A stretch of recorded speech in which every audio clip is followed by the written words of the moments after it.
ouvir a voz do Salvador.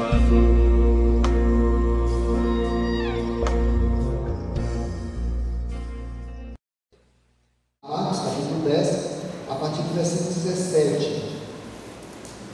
Eu não gosto porque esse texto ficou conhecido com o título que tem aí é título Jovem e Rico, mas a Bíblia não diz que ele era jovem, uma pessoa, né?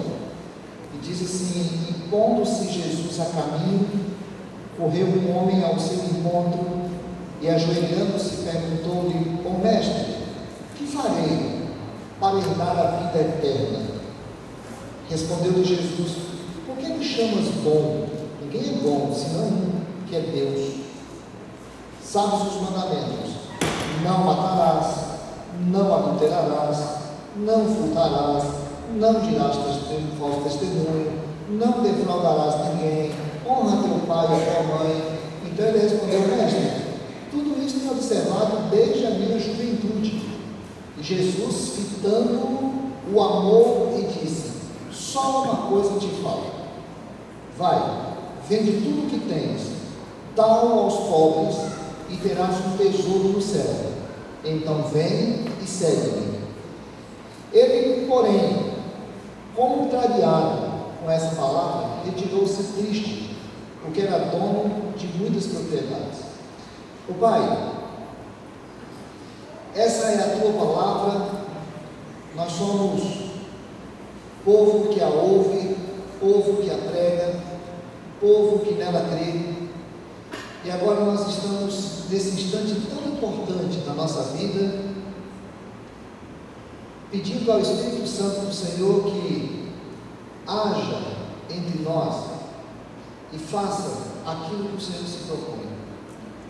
Que o teu nome seja coroado, que o teu nome seja honrado, que ninguém, que o Espírito Santo do Senhor tocar, endureça o seu coração.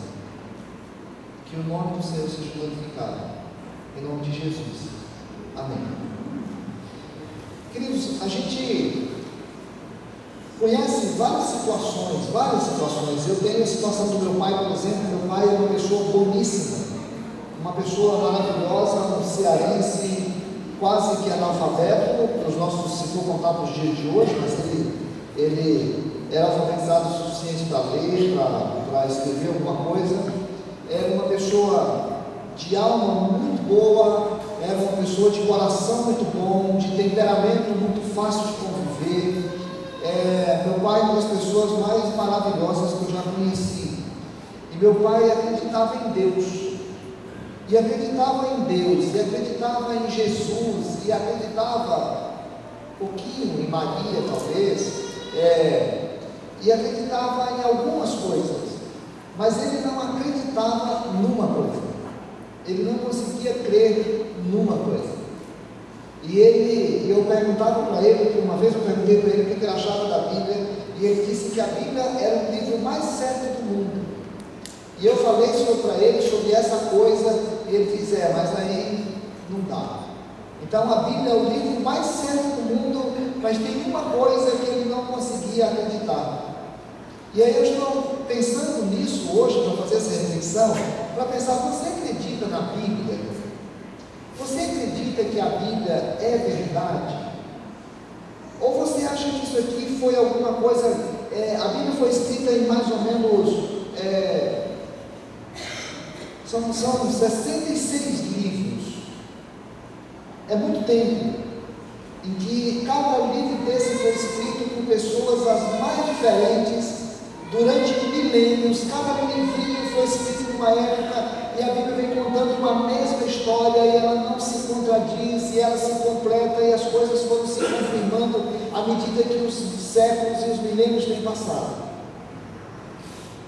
Mas você acredita que ela é verdade, ou você acha que ela é um engodo? A gente está acostumado a ver agora a internet, e tem hora que surge uma notícia na internet, e a gente tem a tendência de olhar a notícia como verdade, mas aí a gente para um pouquinho, porque sabe que não funciona bem assim. Eu tive meu nome público aí durante uns anos, e é muito engraçado, porque eu nunca tive do lado de cá, né? Quando a gente vira a notícia, E aí as pessoas vão lá e falam que eu tomei a decisão, fulano de tal, eu já falei com fulano de tal, eu tomei decisão nenhuma, não falei com ninguém, mas saiu a notícia lá. Porque aquilo que está escrito lá não necessariamente é verdade. Mas o que está aqui é verdade? Você acredita nessa história de Jesus, ou você liga Jesus à figura do Papai Noel? Jesus tem algum sentido para a tua vida, ou aquela história de cruz, de morte, de ressurreição, é tudo mentira? Se você não acredita na Bíblia, se a Bíblia é como as notícias da internet, se você não acredita em Cristo Jesus, que Jesus é só um personagem da história que passou por aqui, como um espírito super desenvolvido e que as pessoas não suportaram e mataram, se você não acredita que Jesus morreu numa cruz com um propósito definido, se você não acredita que Jesus ressuscitou, então tudo isso que a gente está fazendo aqui é show, é apresentação, né? Mas se você acredita, se faz parte da tua convicção que isso é verdade, que toda essa história que tem sido contada ao longo dos milênios é verdade, se o teu coração acredita nisso, é preciso que você tome uma decisão em relação a isso. Porque uma não decisão em relação a isso é também uma decisão em relação a isso. Então eu queria falar sobre as convicções do homem em relação a Deus. Quais são as suas convicções em relação a Deus? Esse homem, a primeira convicção fez com que ele acreditasse que ele queria viver a eternidade com Deus. Ele queria viver eternamente com Deus. Ele tinha sido ensinado que a Bíblia falava, e ele tinha ensinado pelos pais dele, que depois da morte a vida continuava. Ele tinha ensinado que depois da morte você tem a possibilidade de permanecer com o Deus que criou os homens, com o Deus que criou a terra, porque esse Deus que criou os homens, esse Deus que criou a terra, esse Deus que criou todas as coisas, tinha dado ao homem essa noção de eternidade. A vida não acaba aqui. A vida não pode acabar. É pouco tempo. 70? 80? Alguém ontem fez um comentário, o Pinhado que estava em casa fez um comentário, e aí ele estava falando que depois dos 45 é só esperar a morte. Pelo amor do Pai, também não, né? Não vamos assim. Mas é isso, nós estamos caminhando para um fim. Nós estamos caminhando para um fim. Esses dias eu estou tratando de um joelho, jogando bola, machuquei o joelho. Machuquei sério. E agora está complicado, eu estou tomando remédio e o remédio está dando uma alergia. E o remédio ele já vem com outro remédio para evitar um problema de estômago. E aí, essa semana, quinta-feira, eu fui tomar meu tereré, já peguei o meu coisa de gelo lá, mas já peguei pensando não nesse joelho, mas nesse que começou a surgir uma dor do nada. Nada, eu não fiz nada, não bati em nada, o outro estava jogando bola. Esse aqui eu não bati em nada, agora ele está doendo também. E aí agora ele está doendo mais do que o outro. E eu falei para ela, está ficando feio. A coisa começou a ficar ruim. Porque agora até bem com o Carlinhos, que eu falei, quando eu chegasse na idade dele, eu ia ficar igual ele. Porque eu brinco com essa história dele, ser mais novo que eu brinco como se ele fosse mais velho. Porque a gente vai ficando mais velho. E aí a Deus foi, ontem foi lá no banheiro, foi pegar o negocinho e deu um mau jeito. Aí hoje eu estava com gelo na mão, porque está com problema aqui, agora está com problema aqui, eu estou com os problemas aqui, e daqui para frente é daí é pior. Querido, você está caminhando para a morte. Cada dia que você passa é um dia mais perto da morte.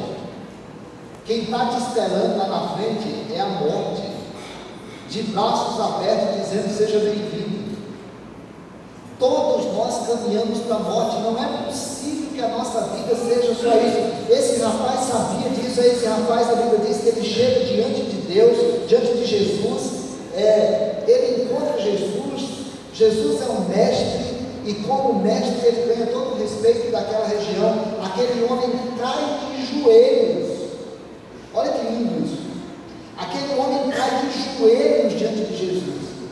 Ele tem convicção de que ele vai morrer, ele tem convicção de que a vida é eterna, ele tem convicção que ele precisa fazer alguma coisa aqui para resolver a sua eternidade com Deus, porque ele sabe que a vida daqui vai acabar. Então ele chega e cai de joelho diante de Jesus e faz uma pergunta para Jesus. Ele diz assim: mestre, o que eu posso fazer para entrar na vida eterna? Essa é a grande questão, amado. Essa é a grande questão. É por isso que nós estamos aqui. É por isso que Jesus veio aqui. É por isso que Jesus fez toda a cruz. É por isso que Jesus pagou o alto preço que pagou. É porque existe uma eternidade depois daqui. Parece que nós estamos falando uma coisa que não tem nada a ver, ligado, irmão. Parece que nós estamos falando uma coisa que não tem nada a ver com esse tempo. Esse tempo da pós-modernidade, nós só pensamos no que a gente tem para fazer aqui. O homem tem vivido para comprar. O que tem dado esse sentido de existência ao ser humano é comprar. Nós trabalhamos muito, não é porque a gente gosta de trabalhar muito, não é porque a gente tem coisa para pagar. O homem está preso na realidade presente. Esse homem tinha sido ensinado pela palavra que a vida era além daqui, e ele estava preocupado com isso porque ele queria viver a sua eternidade com Deus. Essa era a convicção dele. Qual que é a tua convicção? Qual que é a tua convicção? Você vive para quê? A tua vida tem qual sentido? Você está caminhando também para morrer. E na hora que morrer, o que vai acontecer com a tua vida? Na hora que morrer, para onde você vai? Quando a gente era garoto na igreja, cantava: céu e inferno é o que há. São dois caminhos para você escolher. Se isso aqui tudo for verdade, amado, ou a gente vai para o céu, ou a gente vai para o inferno. Se isso aqui tudo for verdade, ou a gente vai viver eternamente com Deus, ou a gente vai viver eternamente distante de Deus junto com o diabo. Se tudo isso aqui for verdade, ou a gente vai viver a alegria da eternidade, ou a gente vai viver a profunda angústia em toda a eternidade. Isso é verdade? Baboseira. Para a mente desse século, para a cabeça desse século, o sentido da existência é fazer o máximo possível daquilo que é possível ser feito agora. E depois é depois. Para a mente da palavra de Deus, não. Ainda que a tua convicção seja uma, a convicção da palavra de Deus é outra. Agora, se a tua convicção bate com a palavra de Deus, é preciso que você pare um pouquinho para se perguntar: o que você quer da tua eternidade? Aquilo que você decide com relação à tua eternidade, decide como é que você vive no presente. O que você quer da tua eternidade? Já decidiu? Aquele rapaz estava lá de joelhos agora perante o mestre, convicto de que haveria eternidade e convicto que ele poderia escolher viver com Deus, e ele queria viver com Deus. Você quer viver com quem? Ou você não acredita mais? Segunda convicção, ele olha para dentro dele e fala: eu sou bom, eu sou um cara, esse cara sou eu. Quer pensar em alguém bom? Olha para mim. Quer pensar em alguém que merece o céu? Olha para mim. Eu estou perguntando para ti, o que eu quero mesmo é que você confirme comigo isso. A primeira convicção: eu creio que quero viver eternamente com Deus. A segunda convicção: eu creio que sou bom o suficiente para viver eternamente com Deus. Ele cria nisso. Tinha certeza disso. Jesus olha para ele e fala assim: cara, vai viver santamente. Olha para a Bíblia, vê o que a Bíblia fala. A Bíblia fala assim: não mata, ele diz: nunca matei. A Bíblia fala: não adultere, ele diz: nunca adulterei. A Bíblia fala: não furte, ele diz: nunca furtei. A Bíblia diz: não diga falso testemunho, ele diz: nunca disse. Não defraude ninguém, nunca defraudei. Honra teu pai e tua mãe. Pense em alguém que honra. Pense. Agora toma. Porque eu sou bom. A convicção daquele homem fazia com que ele estivesse diante de Jesus, para que Jesus confirmasse que ele era bom. Ele foi criado num sistema religioso que importava aquilo que as pessoas aparentavam. Ele foi criado dentro de uma religião que importava as pessoas passarem essa ideia de santidade: eu sou bom. Ele foi criado dentro de um sistema religioso que as pessoas entravam no templo e elas se sentiam bem diante de Deus. Foi ensinado para ele aquilo. Ele não tinha entendido ainda que todas as vezes que nós olhamos para a lei, todas as vezes que nós olhamos para os 10 mandamentos, todas as vezes que nós olhamos para a perfeição de Deus, se tem alguma coisa que nós não encontramos em nós, se chama perfeição. Porque a Bíblia diz que todos nós somos pecadores. A convicção daquele homem estava furada. Ele é um pecador, como você é um pecador, como eu sou um pecador, ninguém merece. Eu posso ter a convicção de que quero viver eternamente com Deus, mas eu não posso ter a convicção de que mereço estar diante de Deus, porque eu não mereço. Você não merece, ninguém merece. Porque a Bíblia diz que todos pecaram e destituídos estão da glória de Deus. Amado, eu quero falar isso com todo carinho do teu coração. Você é meu colega. Se você gostar, é assim. E se você não gostar, você é assim também. Você é meu colega, nós somos pecadores. A Bíblia diz que se Deus olhar para nós diretamente e não olhar com misericórdia, nós podemos ser consumidos pelo furor da sua ira. Nós somos pecadores porque Adão pecou como nosso representante lá no começo. Mas nós somos pecadores também porque nós pecamos. Eu pequei, você pecou.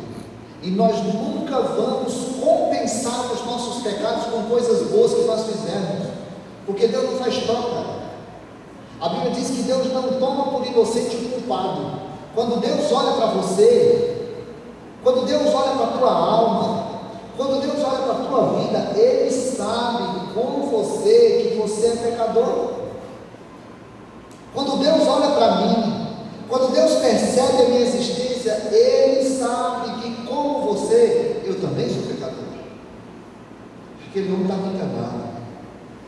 Aquele homem estava ali, olhando para Jesus e dizendo para ele assim: mestre, tudo isso tenho observado desde a minha juventude. Sou bom. Essa era a convicção dele. Ele estava enganado. Qual que é a tua convicção? Você imagina que ao morrer e ao chegar diante de Deus, e Deus olhar para você, Ele vai encontrar coisa boa em você? A Bíblia diz que se nós guardarmos toda a lei, nós tropeçarmos num só ponto, nós somos culpados dela toda. Você tem a convicção de achar que merece a salvação? Você tem a convicção de achar que você tem condição de ir para o céu depois porque você deu esmola para alguém, deu uma oferta na igreja, frequenta a igreja presbiteriana, usa uma roupa, não sei de que jeito? Besteira. Não se engana, não. Não deixa Satanás te enganar com essa história. Não deixa ninguém te enganar com essa história, porque nem eu, nem você, nem ninguém merece a salvação em Cristo Jesus. Nós só podemos ser salvos se o Senhor tiver misericórdia de nós. Por isso a Bíblia diz que Jesus olha nos olhos daquele rapaz, fita os olhos dele. Lá no consultório tem um exercício que às vezes eu preciso fazer, que é olhar nos olhos de uma pessoa 3 minutos. Tem gente que não dá conta. Agora imagina Jesus olhando dentro dos teus olhos. Você pode olhar nos meus. Você pode olhar nos meus. Você sabe que o que eu estou falando é verdade. Você sabe que o que eu estou falando é verdade. Que você, como eu, é pecador. Você sabe. A diferença é que eu olho dentro dos teus olhos e não sei o que é que você faz. Você olha dentro dos meus olhos e não sabe, graças a Deus, o que é que eu faço. Porque se você soubesse quem eu sou, talvez você não me permitiria estar aqui. Porque nós somos tudo farinha do mesmo saco. Pecadores, carentes da graça de Deus. Jesus olhou nos olhos daquele homem. Jesus olha nos teus olhos hoje. O Espírito Santo olha a convicção que bate no teu coração. E aí o texto diz assim: e o amor. Jesus olhou nos olhos daquele homem, Jesus olhou o coração daquele homem, Jesus olhou a alma daquele homem, Jesus olhou o ser daquele homem, e a Bíblia diz que ele, fitando os olhos, o amor, lhe disse: Jesus olha nos teus olhos, no teu coração, e ama você profundamente. Aquele homem tinha a convicção de que queria viver eternamente diante de Deus. Aquele homem tinha a convicção de que ele se julgava justo diante de Deus.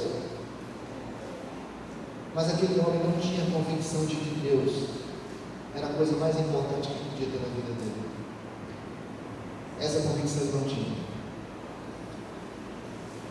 Ele cria que havia outras coisas mais importantes para ele. Ele cria que as coisas que ele tinha juntado ao longo dos anos, e a Bíblia diz que ele era um homem rico, ele era um homem dono de muitas posses, aquelas coisas que ele tinha juntado na vida era o Deus dele. Aquelas coisas que ele tinha juntado na vida era mais importante do que o Deus que estava lá. Aquelas coisas que ele tinha juntado na vida era mais importante do que o que a Bíblia dizia. Aquelas coisas que ele tinha juntado na vida era mais importante do que o que Jesus dizia.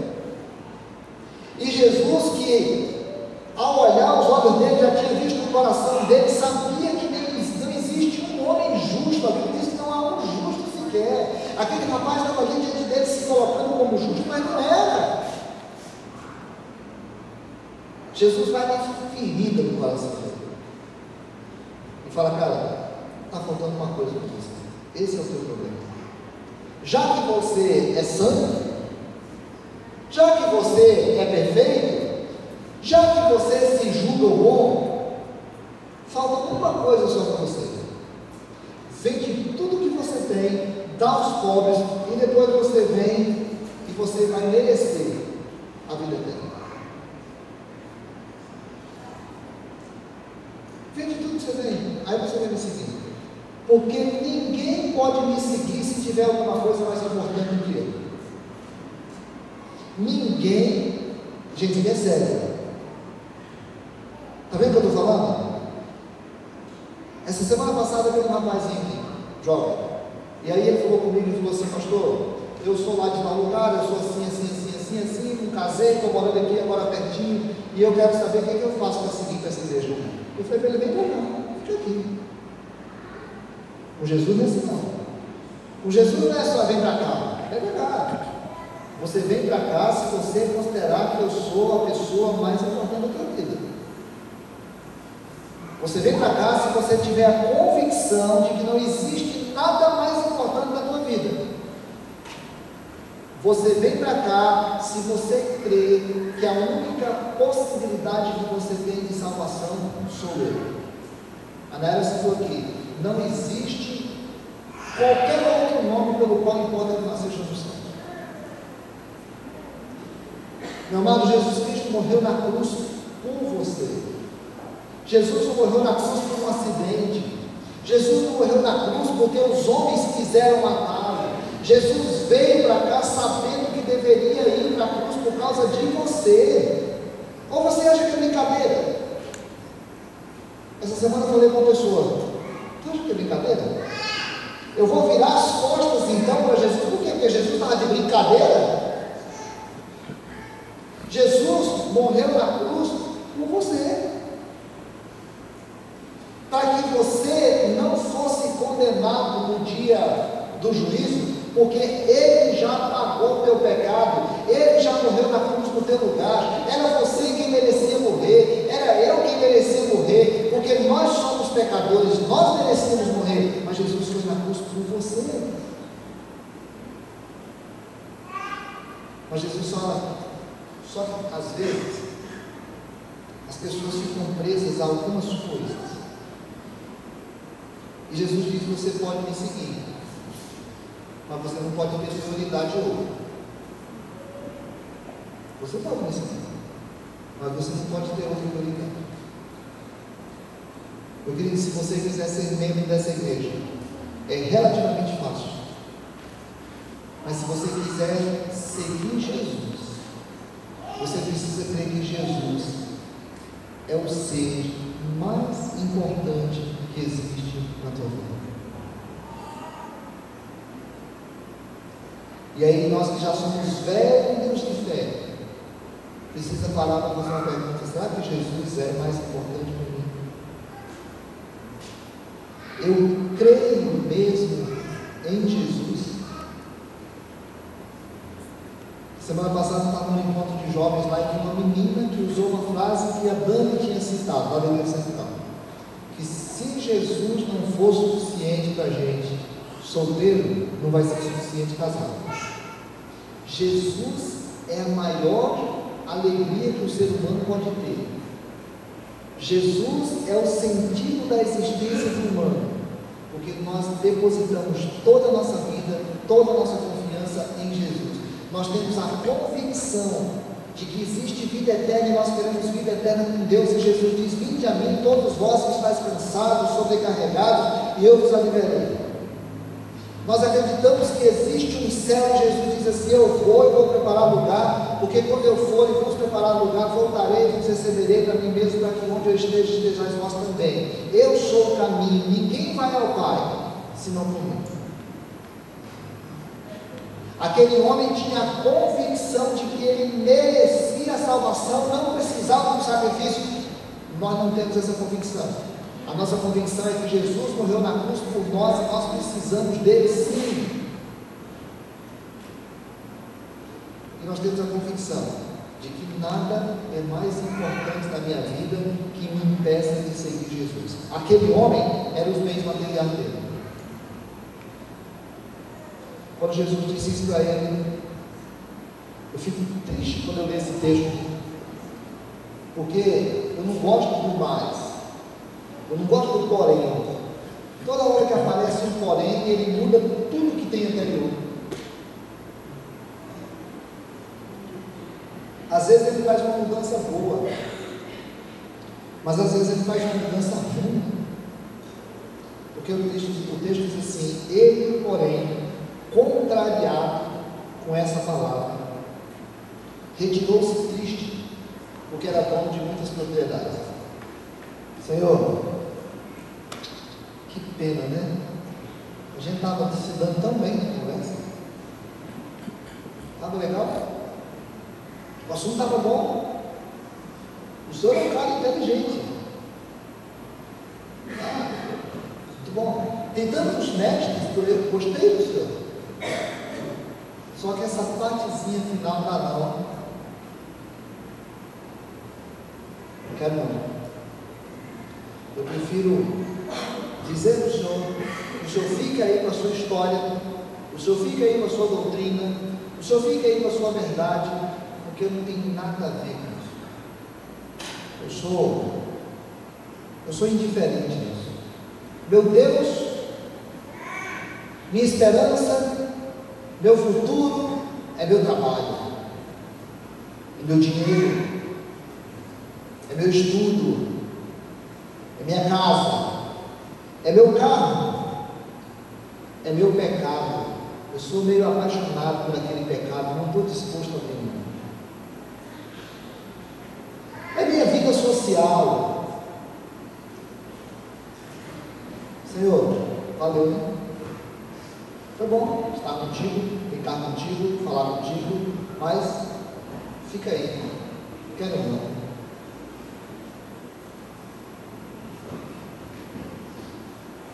O meu pai não quis não. O meu pai, ele disse que acreditava em Deus. O meu pai disse que acreditava em Jesus, mas ele não acreditava que tudo que está aqui é verdade. Não quis não. O que você quer da tua vida em relação a essa palavra de Jesus? Jesus morreu na cruz por você. Jesus morreu na cruz por mim. Ele chama você e você está disposto a ir? Ou tem alguma coisa que está te faltando que você diz assim: isso eu não quero abrir mão não? O que acontece no teu coração agora? Você não acredita nisso? Querido, e aí eu vou insistir com você, se você não acredita nisso, fique tranquilo, porque você vai sair daqui em paz. Mas a Bíblia diz que esse moço saiu triste, porque ele queria. Ele queria. O que você quer? O que você pensa? Qual é a convicção do teu coração? Você tem vontade de viver a eternidade com Deus? Se você tem a vontade de viver eternamente com Deus, mas sabe que não merece porque é um pecador, e se você sabe que Jesus é verdadeiramente o Filho de Deus, eu quero convidar você, entrega o teu coração ao Senhor. Não é para aquele dia que você vai ser perfeito. Os perfeitos não precisam de Jesus. O presbítero Júnior já leu aqui no começo. Os perfeitos não precisam de Jesus. Mas se você olhar o teu coração é capaz de sentir a dor do pecado, esse é o instante que você tem para dizer: Senhor, eu creio em Jesus e eu quero pedir perdão.